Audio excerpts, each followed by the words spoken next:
जंगल की आवाजों को सुना और गोरिल्ला को अपने पास बैठे देखा। उसने पहली बार महसूस किया कि जो चीजें हमें डराती हैं वे जरूरी नहीं कि बुरी हों।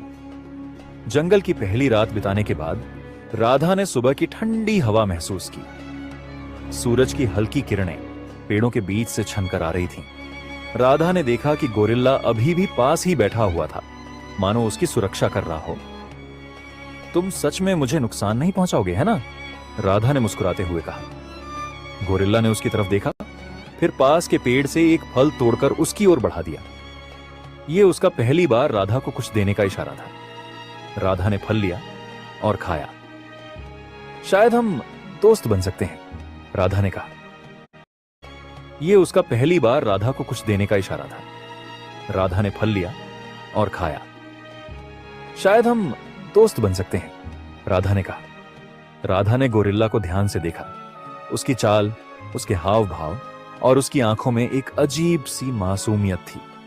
वह गोरिल्ला के पास धीरे धीरे चलकर गई और उसके घाव की पट्टी को देखा। गोरिल्ला ने कोई विरोध नहीं किया। राधा ने महसूस किया कि वह अब उस पर भरोसा करने लगा था। कुछ देर बाद गोरिल्ला उसे जंगल की ओर अंदर की ओर ले जाने लगा। राधा पहले थोड़ी घबराई, लेकिन फिर उसके साथ चल पड़ी। रास्ते में गोरिल्ला ने उसे पेड़ से फल तोड़कर दिखाए और कई बार उसे खतरे से बचाया। राधा और गोरिल्ला के बीच अब एक अनकहा संवाद बनने लगा। गोरिल्ला अपने हाव भाव और इशारों से राधा को कुछ समझाने की कोशिश करता। राधा धीरे धीरे उसके इशारों को समझने लगी। एक दिन गोरिल्ला ने उसे एक बड़े पेड़ की ओर इशारा किया, जहां कई पक्षी अपना घोंसला बना रहे थे। तुम मुझे अपने घर जैसा कुछ दिखा रहे हो? राधा ने पूछा। गोरिल्ला ने सिर हिलाया, मानो वह समझ सकता हो। यह संवाद उनके रिश्ते को और गहरा कर रहा था। राधा ने अगले कुछ दिन जंगल में गोरिल्ला के साथ बिताए। उसने जंगल के कई रहस्यों को समझना शुरू किया।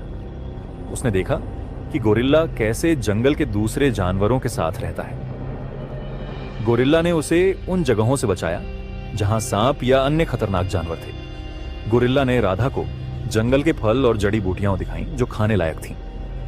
राधा ने महसूस किया कि गोरिल्ला सिर्फ एक जानवर नहीं था, वह बहुत समझदार और संवेदनशील था।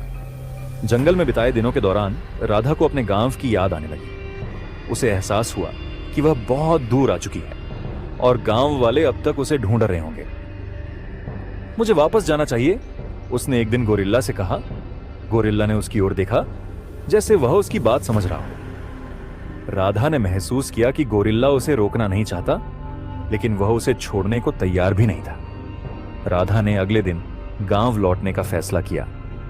उसने गोरिल्ला को समझाया, तुम्हें यहीं रहना होगा, गांव के लोग तुम्हें समझ नहीं पाएंगे। लेकिन जब वह जंगल से बाहर की ओर चलने लगी तो गोरिल्ला ने उसका पीछा किया। राधा ने गांव की सीमा के पास पहुंचकर गोरिल्ला को रोकने की कोशिश की।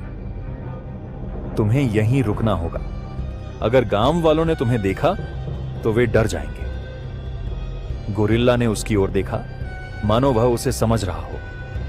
वह वहीं रुक गया, लेकिन उसकी आंखों में उदासी साफ दिख रही थी। गांव लौटने के बाद राधा का व्यवहार बदल गया।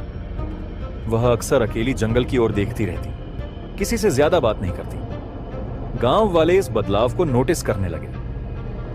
राधा का दिमाग ठीक नहीं लग रहा, एक बुजुर्ग महिला ने कहा। पंचू काका ने भी कहा, यह लड़की जंगल में गई थी, जरूर कुछ गड़बड़ हुई है। राधा के माता पिता ने भी उससे सवाल किए, तू जंगल में क्या देखने गई थी, वहां क्या हुआ? राधा ने बस इतना कहा, कुछ नहीं मां, मैं ठीक हूं। लेकिन उसकी आंखों में छुपा रहस्य हर किसी को खटक रहा था। जंगल में गोरिल्ला भी राधा को याद कर रहा था। वह राधा की गंध को पहचानते हुए धीरे धीरे गांव की सीमा तक पहुंच गया। एक दिन गांव के कुछ बच्चों ने राजा को जंगल के पास देखा और डरकर गांव में आकर बताया, एक बड़ा जानवर जंगल से गांव की ओर आ रहा है। यह सुनकर गांव में अफरा तफरी मच गई। पंचू काका ने तुरंत घोषणा की, यह कोई साधारण जानवर नहीं है, यह जंगल की बला है जो हमारे गांव को नुकसान पहुंचाने आई है। हमें इसे खत्म करना होगा। राधा ने जब गांव वालों की बातें सुनी तो वह डर गई। वह समझ गई कि गांव वाले राजा को मारने की योजना बना रहे हैं। उसने अपने माता पिता से कहा, उन्हें रोकिए, वह जानवर किसी को नुकसान नहीं पहुंचाएगा। मां ने गुस्से में कहा, तू चुप रह, ये बड़े लोगों का काम है, तुझे कुछ नहीं पता। राधा ने अपने दोस्त मीना से मदद मांगी। मीना, मुझे जंगल जाना होगा, मुझे उसे बचाना है। मीना ने डरते हुए कहा, तू पागल है राधा, अगर गांव वालों को पता चला कि तू उसकी तरफ है तो वे तुझे भी नहीं छोड़ेंगे। लेकिन राधा ने बिना किसी की परवाह किए जंगल की ओर दौड़ लगा दी। जंगल के पास राधा ने गोरिल्ला को ढूंढ लिया। गोरिल्ला ने उसे देखते ही खुशी से गुर्राया और उसकी ओर बढ़ा। राधा ने उसे गले लगाया और कहा, तुम यहां क्यों आए? तुम्हें गांव वालों से खतरा है? गोरिल्ला ने उसकी बात नहीं समझी, लेकिन उसकी आंखों में राधा के लिए अपनापन झलक रहा था। राधा ने उसे वापस जंगल में ले जाने की कोशिश की, लेकिन तभी गांव वालों की आवाजें सुनाई दी। गांव वाले हथियार लेकर जंगल के पास पहुंच गए। उन्होंने गोरिल्ला को देखते ही हमला करना शुरू कर दिया।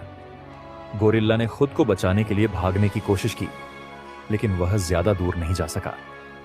पंचू काका ने चिल्लाकर कहा, इसे मार डालो, यह हमारे गांव के लिए खतरा है। राधा बीच में आ गई और चिल्लाई, रुक जाओ, यह तुम्हें कोई नुकसान नहीं पहुंचाएगा, यह मेरा दोस्त है। गांव वाले हैरान रह गए। पंचू काका ने गुस्से में कहा, तू इस जानवर की तरफदारी कर रही है, यह जंगल की बला है। राधा ने साहस दिखाते हुए कहा, यह कोई बला नहीं है, यह सिर्फ एक जानवर है जो प्यार और देखभाल समझता है। मैंने इसे घायल अवस्था में देखा था और इसकी मदद की थी। यह मुझे कभी नुकसान नहीं पहुंचाएगा। गांव वाले पहले तो राधा की बात मानने को तैयार नहीं थे। उन्होंने गोरिल्ला को घेर लिया, लेकिन गोरिल्ला ने किसी पर हमला नहीं किया। उसकी शांत चाल और राधा के साथ का दृश्य देखकर कुछ गांव वालों ने कहा, शायद यह सचमुच बुरा नहीं है। लेकिन पंचू काका ने अपनी ताकत को चुनौती महसूस की। वह नहीं चाहता था कि गांव वाले राधा की बात सुने। उसने चुपके से अपने आदमियों को इशारा किया और कहा, इसे जंगल से बाहर करो, यह यहां के लिए खतरा है। पंचू काका और उसके आदमी गोरिल्ला पर हमला करने की तैयारी करने लगे। राधा ने यह देखा और गोरिल्ला से कहा, तुम्हें भागना होगा, ये लोग तुम्हें नहीं समझेंगे। गोरिल्ला ने राधा की बात समझते हुए जंगल की ओर दौड़ लगा दी। राधा ने गांव वालों को रोकने की बहुत कोशिश की, लेकिन पंचू काका की जिद के आगे वह हार गई। गोरिल्ला जंगल में भाग गया, लेकिन राधा को छोड़कर जाना उसके लिए आसान नहीं था। राधा ने दूर से उसे जाते हुए देखा और उसकी आंखों से आंसू बहने लगे। उसने मन ही मन सोचा, मैं तुम्हें फिर से देखूंगी, ये वादा है। गांव वालों ने सोचा कि उन्होंने खतरे को टाल दिया है, लेकिन राधा जानती थी कि राजा कभी भी उनके लिए खतरा नहीं था। गोरिल्ला के जंगल में भागने के बाद राधा के जीवन में खालीपन आ गया। वह हर दिन जंगल की ओर देखती, उम्मीद करती कि शायद राजा फिर से लौट आए। उसने अपने माता पिता से बात करनी कम कर दी और गांव वालों से दूरी बना ली। उसकी आंखों में हमेशा उदासी झलकती थी। एक दिन मीना ने उससे कहा, राधा, तू ऐसे क्यों रह रही है? वह सिर्फ एक जानवर था, उसे भूल जा। राधा ने धीमे स्वर में कहा, वह सिर्फ जानवर नहीं था, वह मेरा सब कुछ था। उसने मुझे समझा जब किसी ने नहीं समझा। ऐसे क्यों रह रही है? वह सिर्फ एक जानवर। पिता से बात करनी कम कर दी और गांव वालों से दूरी बना ली। उसकी आंखों में हमेशा उदासी झलकती थी। एक दिन मीना ने उससे कहा,